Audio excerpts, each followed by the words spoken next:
Masdan ang pangyayari, gumarat gumalaw, lamang sa init ng damdamin, sabay-sabay nang sumigaw.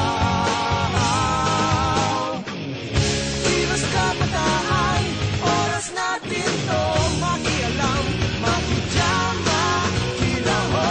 Kilos kabataan, buhay natin to, ang mundong dinatnan tayo magpatakbo. Makijam ka, pare ko.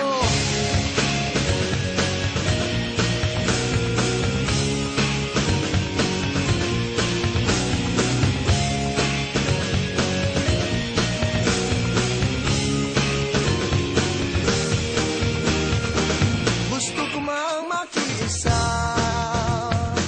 sa paglutas ng mga problema.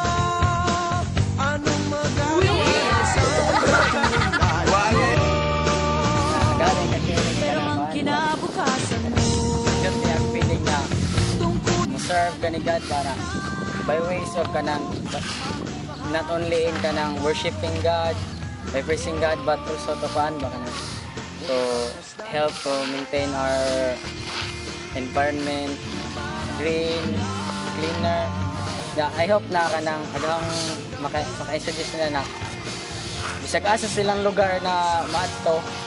I hope na kanang they will apply what they learn in this activity na bisan siya ginagmang butang sa paglabog sa kanang mga candy wrappers. I hope na ilang masegregate ato sa bio or to non-bio na kay para ma-show ba na kanang kuan ag youth kanang kuan kabataan ay ang pag-asa ng bayan.